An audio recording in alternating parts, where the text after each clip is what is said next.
Kayaknya me time sejenak boleh juga nih. Rasanya selama ini ngejar target terus kok. Rasa nggak adil ya sama badan ini yang terlalu diforsir kayaknya. Angan-angan hati sudah mantep banget. Bikin rencana untuk me time karena nggak jarang kita ini terlalu larut sama kesibukan kita. Yang meskipun sudah kita turutin, tetap aja nggak ada habisnya. Tapi pas sudah mantep begini, biasanya kita ini malah jadi bingung sendiri. Mau ngapain ya me time itu? Mau diisi apa kalau menyendiri itu? Dan kira-kira kita dapat manfaat apa nih dari me time kita? Satu hal lagi, karena kita maunya me time itu buat nge-recharge tenaga kita, tentunya kita kan kepengen nih bener-bener tenang, calming, relax juga. Apa iya itu harus dilakukannya di tempat yang khusus supaya kita bisa dapat feel-nya gitu?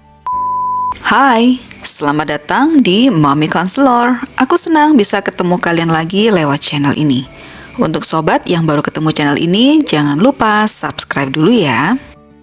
Kalau dengar kata me time, jangan buru-buru menyangka kalau waktu untuk diri sendiri itu adalah tanda bahwa kita ini lagi kesepian atau terisolasi sobat.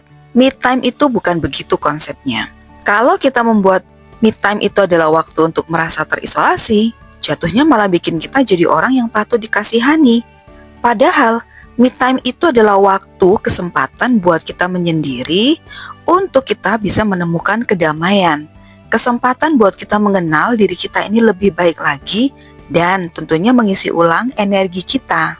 Ini juga jadi waktu yang pas buat kita untuk ngevaluasi tujuan hidup kita, mimpi kita, atau malah kita mau sekedar cuman menumpahkan perasaan aja yang mungkin selama ini terlalu dalam kita pendam, kita tahan, atau memang sengaja tidak kita pedulikan karena memang tidak ada waktu. Atau mungkin sengaja kita tutupi itu karena itu tidak terlihat, tertutup dengan keramaian rutinitas kita. Me time itu nggak harus mahal dan nggak harus juga dibuat di tempat-tempat khusus supaya kita bisa dapat feel atau manfaatnya. Kadangkala, rumah malah jadi jawaban yang paling tepat buat kita untuk menenangkan diri. Coba kita ciptain aja ruang nyaman buat diri kita di rumah untuk me time ini.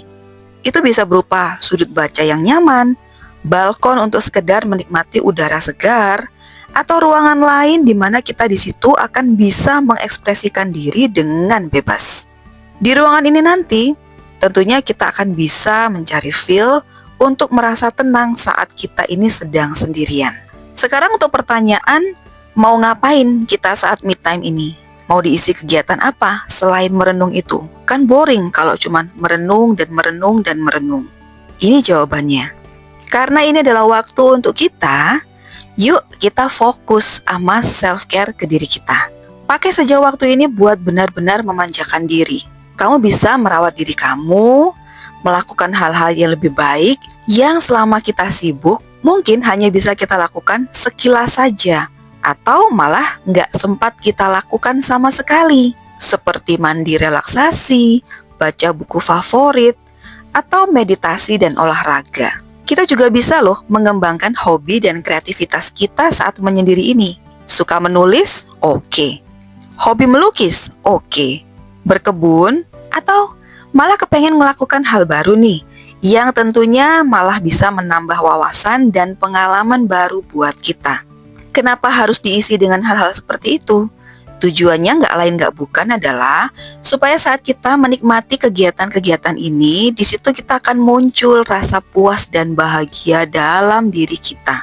Dan kalian tahu nggak, rasa puas dan bahagia dalam diri itulah healing mental yang sedang berproses dalam diri kita.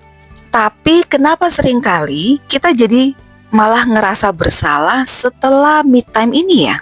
Ngerasa udah buang-buang waktu untuk santai-santai. Sementara harusnya kita kan tekun bekerja, selalu produktif supaya bisa terus menghasilkan.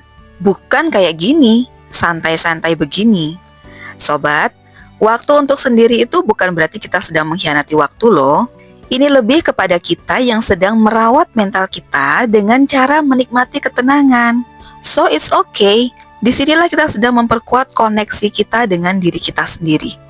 Kita peduli sama kebutuhan diri kita, kebutuhan emosi kita, peduli sama apa yang kita inginkan, peduli sama apa yang kita rasakan. Pokoknya kita semakin memperkuat bonding diri kita dengan diri kita sendiri. Tapi apakah itu penting?